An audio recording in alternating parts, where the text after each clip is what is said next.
students, good afternoon to all of you. Let us start lesson for students of 12th class.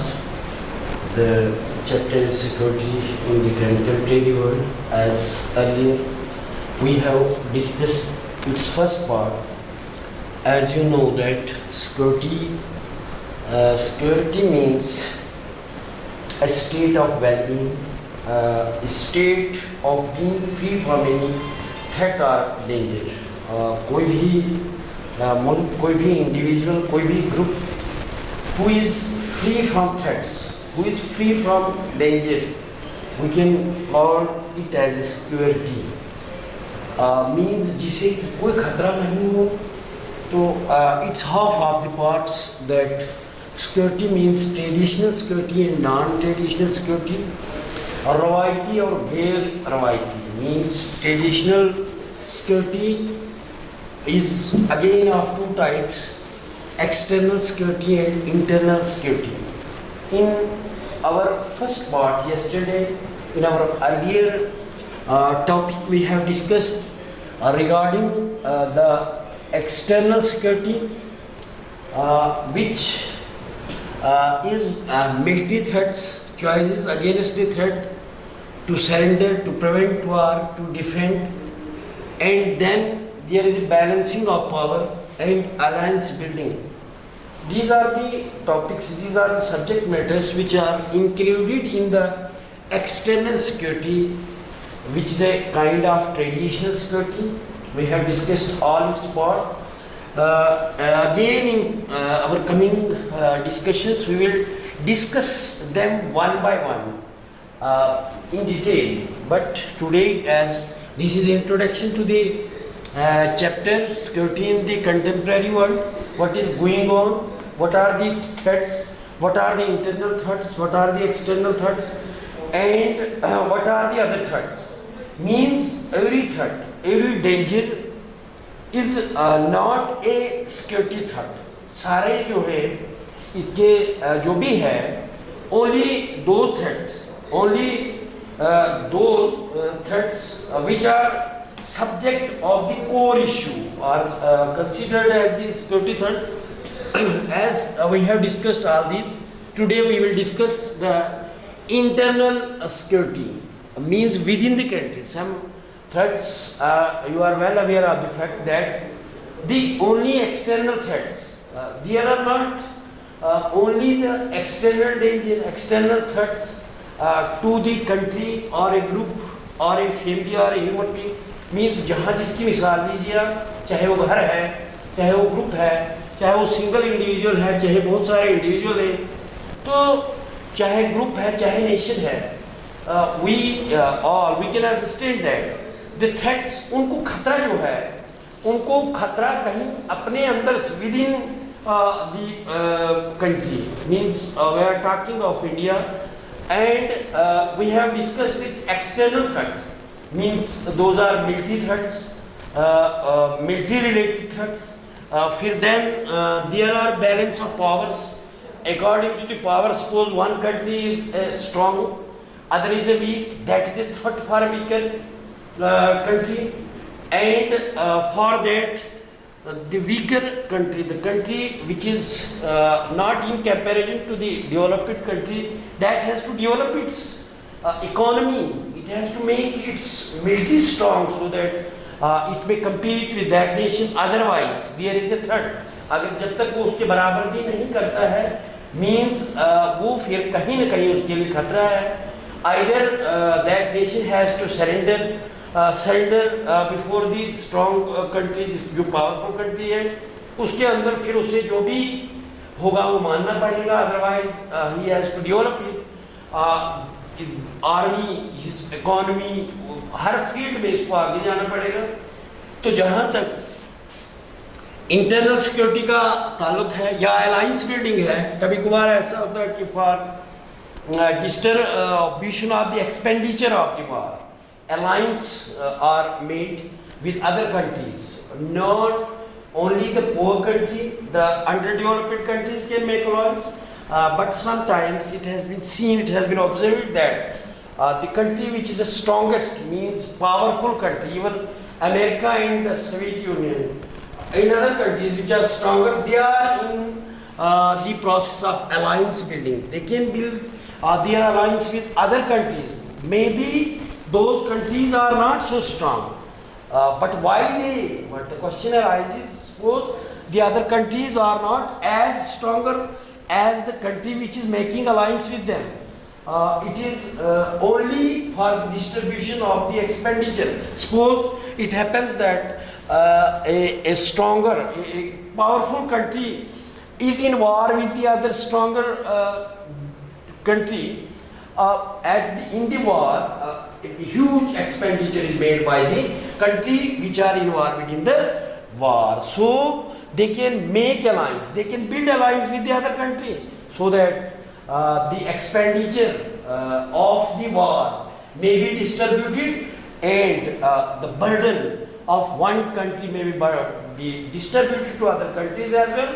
फिर जो बांटा जाता है उसका जो बोझ है, क्योंकि जंग जो है ऐसी हालत है जिसमें चाहे जंग छोटी कंट्री का हो या बड़ी कंट्री का हो, तो वार में जो है वार जब भी होगा, चाहे वो बड़ी कंट्री का हो छोटी कंट्री, वार में जो है एक्सपेंडिचर होता है, आर्मी पे खर्चा होता है, सामान ले जाने लाने में होता है, इसमें बहुत खर्चा होता है। तो वो खर्चा जो है एक बड़ी कंट्री भी हो, वो अगर जंग में इन्वॉल्व है, चाहे दूसरी छोटी कंट्री है जिसके साथ भी वो अलायंस बिल्ड करता है, अपनी दोस्ती बढ़ाना चाहिए, अपना दायरा, अपना इन्फ्लुएंस बढ़ाता है और अपना फ्रेंडशिप बढ़ाता है दूसरे कंट्रीज के साथ, सो दैट जो खर्चा उस जंग पे आएगा तो वो खर्चा दूसरी कंट्रीज में भी बैठा जाएगा, so that the economy of that country जो है वो डाउन न हो जाए, कहीं वो इतनी गिर न जाए, इसलिए अलायंस बनाया जाता है। इनको तो हमने डिस्कस किया है।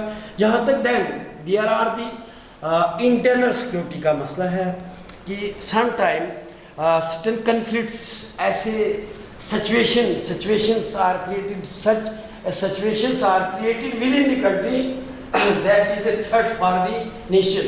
Means कहीं न कहीं मुल्क के अंदर ऐसे मसाइल, ऐसे मसले हो जाते हैं जिससे कंट्री के लिए वो खतरनाक साबित होता है।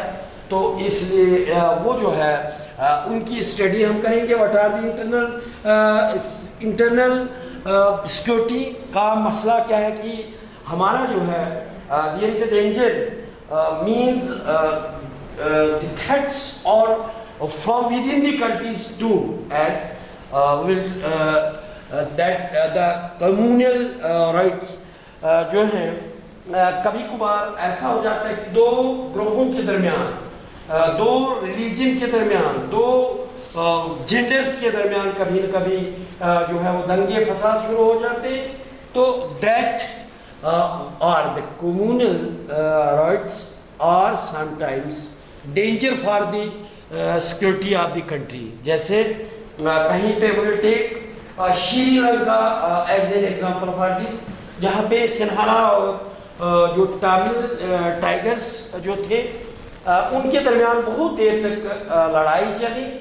Even the powerful country, America, India, and other countries also participated for the resolution of that conflict. इतना बढ़ गया कि कहीं न कहीं इंडिया को दूसरे, हमने आगे इसको डिस्कस किया हुआ है इन डिटेल कि हमारा इंडिया जो है, इंडिया ने अपनी पीस कीपिंग आर्मी जो है श्रीलंका में भेजी। वो समझ रहे थे कि ये जो तमिल टाइगर से Sinhala thinks that Sri Lanka is their own, उनका अपना है, और तमिल जो है ये रेफ्यूजी यहाँ पे हैं, ये इंडिया से आए हैं। तो फॉर दैट इंडिया के जो तमिल्स थे, इंडिया का जो तमिल्स थे, they put pressure on the Indian this politician, और इंडियन पॉलिटिक्स पे उन्होंने प्रेशर बिल्ड किया कि you can go and interfere the Tamils, the conflict which is between the Sinhala and these Tamil tigers, you may interfere. They put pressure on the Indian this politics. You can go and interfere the conflicts which is going on in the Sri Lanka, so that जो यहाँ Indian जो तमिल से उन पे कहीं जो वहाँ पे हमला जहाँ पे दबाव हो रहा है उसको कम किया जाएगा।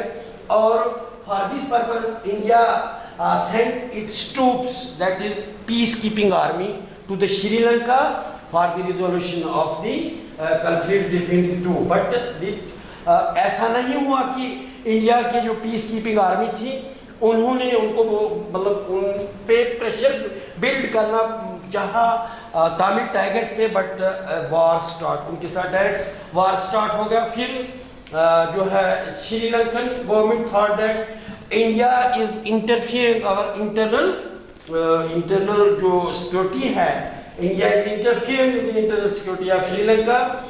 उन्होंने उनको वापस कर दिया और जो है उनका चलता रहा उसके बाद भी।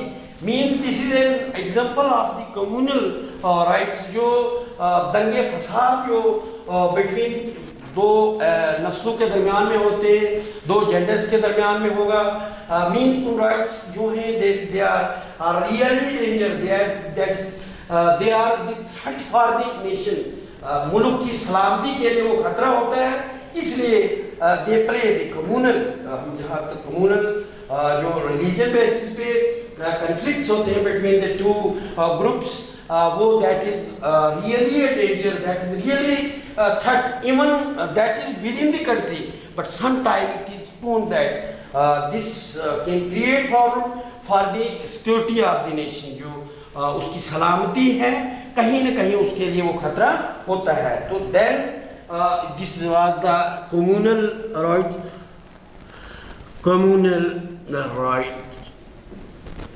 then comes second जो है दूसरा आ जाता है ethnic conflicts। So first and second, the ethnic conflict, और इसे सिविल वार भी कहा जाता है।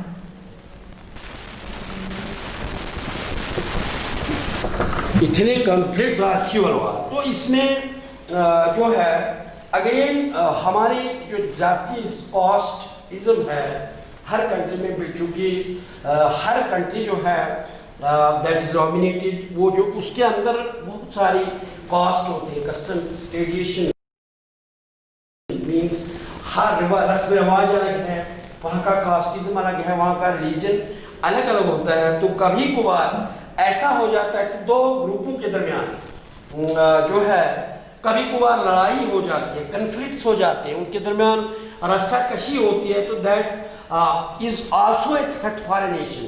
सपोज ये जो पीछे अमेरिका में ब्लैक एंड वाइट पीपल्स के दरमियान जो है वो कहीं पे लड़ाई हो पे, उनके अंदर कन्फ्लिक्ट्स हो गए, इवन गलती से हुआ या कैसे, एक वाइट जो सफेद फार्म लोग थे उन्होंने ब्लैक जो निग्रोज थे उनके ऊपर हमला कर दिया और उसे मार दिया।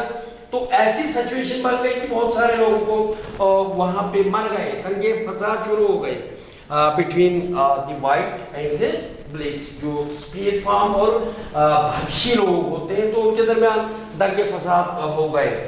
और जगहों पे ऑन दी मतलब मीन्स कहीं पे गरीब अमीर, मतलब कहीं पे ऐसे कन्फ्लिक्ट्स दंगे फसाद हो जाते हैं। तो those are known as ethnic conflicts and ethnic conflicts जो है they that is also for, ये ऐसे कन्फ्लिक्ट्स जो है वो भी मुल्क की सलामती के लिए कहीं न कहीं खतरा है, दैट इज ए थ्रेट। जिस तरह से there is a external threat, जिस तरह से बाहर की कंट्री का, बाहर के ममालिक का थ्रेट जो है किसी कंट्री पे होता है, same is the case that the internal threats are there, the communal riots are there, the ethnic conflicts are civil war. Civil war means कभी कभार ऐसा हो जाता है कि जो वहाँ के सिटीजन से किसी भी कंट्री के कहीं खिलाफत मूवमेंट मींस दे के नॉट अकॉर्डिंग द लॉज, वो जो है लॉज की दे can violate the rules and regulation of the country. Suppose happens that वो जो है कोई जो है दंगा फसाद करना शुरू कर देते हैं, मींस हुकूमत के खिलाफ। कभी कभार ऐसा हो जाता है कि हुकूमत के खिलाफ जो है लोग बदजन हो जाते हैं।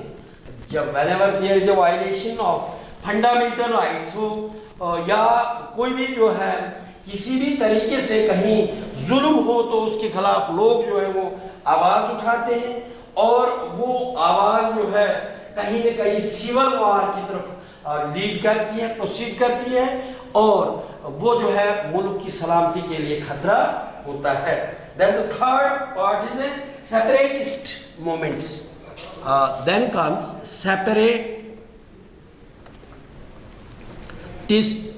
movements. तो सेपरेटिस्ट मीन्स सेपरेशन। सेपरेशन कभी कभार होता है कि एक पर्सन और एक group can support the separatist in a support to a particular group or a person।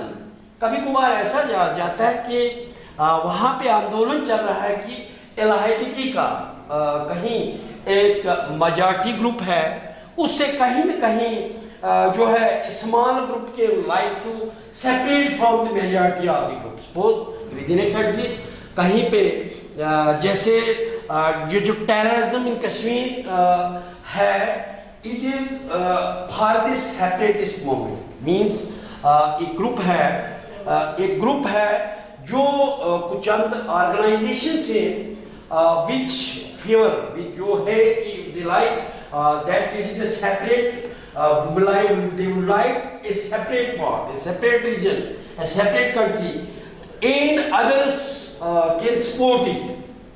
दूसरे जो है इसकी मदद करते हैं। एक बड़े ग्रुप से एक स्मॉल एक छोटे से मुल्क एक छोटे से ग्रुप को सेपरेट करने का आंदोलन है। एक टेररिज्म जो है वायलेंस चल रहा है तो इस को सेपरेटिस्ट मूवमेंट कहा जाता है।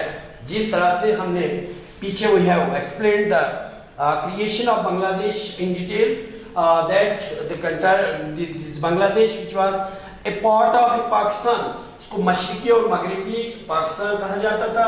एंड क्या हुआ कि इलेक्शन हुआ, एक जनरल इलेक्शन हुआ आफ्टर द इंडिपेंडेंस। उसमें जो है जनरल मुजीब जो था उसने पूरे वो जो बिलोंग करता था बांग्लादेश से and he got majority in the elections and at the same time जो पूरा पाकिस्तान था तो पाकिस्तान ने उसको हुकूमत बनाने के लिए नहीं बल्कि उसको जेल में बंद कर दिया। तो उसी अवस्था में बहुत सारे मुल्कों ने अलायंस बिल्ड किया और India particularly support the Bangladesh and the creation of Bangladesh। उसी का रिजल्ट है कि जो पाकिस्तान ने इंडिया पे हमला कर दिया और इंडिया ने उसको ब्रेवली जो है डिफेंड किया और इतना होगा कि बड़ी फौजें जो को सरेंडर करना पड़ा। उस वक्त का जनरल जो था उसने सरेंडर सर्टिफिकेट पे साइन किया और उससे जो है बांग्लादेश का क्रिएशन हुआ। Means that was a separatist movement. The separatist movement was as a result of the fact that the Pakistani government can not create the east, जो मशरिकी पाकिस्तान का उसको बराबर से वो देख नहीं पाते थे, उसको स्टेप मदर का सलूक करते थे। Means they can violate their fundamental rights. What was the necessities, what was the needs of that particular area that must not be fulfilled by the government of Pakistan, so they started the separatist movement and they got freedom from the Pakistan। This was example of the separatist movement and बहुत सारे और भी we will discuss them in detail in coming these chapters। ये जो था हमारा internal, तो internal जो सिक्योरिटी का है threats, they are communal riots, they are ethnic conflicts और civil war and there are the separatist movements which are responsible for the this internal security. Then उसके बाद जो है will now discuss the non traditional security. Country की जो security है that is also known गैर रवायती। Means एक तो ये है, ये हमने देख लिया कि दिस वाज एक्सटर्नल था जो ट्रेडिशनल सिक्योरिटी किसी भी कंट्री का है. Then there is internal. Now the second kind, दूसरी टाइप जो है that is non traditional security of the country, उसके रिलेटेड है. तो इसमें जो है इसकी भी जो है 1 2 3 4 एंड 5 इसकी 5 किस्में हैं इसकी काइंड से, इसकी टाइप से. वो ह्यूमन एंड ग्लोबल सिक्योरिटी है. Then there is a terrorism, then there is a global poverty, and then there is a migration and health epidemic. So ये जो है ये थोड़ा सा लंबा चैप्टर है. वी विल इसको हम दूसरे पार्ट में डिस्कस करेंगे नॉन ट्रेडिशनल सिक्योरिटी को. तो ये जो है ये थर्ड है, चूंकि ये लंबा हो जाएगा हमारा ये जो पार्ट है, ये हमारा ऐसे जो है लंबा हो जाएगा. So we will discuss these 5 steps, जो 5 किस्म के थ्रेट्स जो है कंट्री पे जिसे नॉन ट्रेडिशनल सिक्योरिटी कहा जाता है. इसको हम नेक्स्ट पार्ट जो आएगा इसको हम उसमें डिस्कस करेंगे. So today I think it is enough for the today's lessons. Next we will explain these parts in next part. Thanks.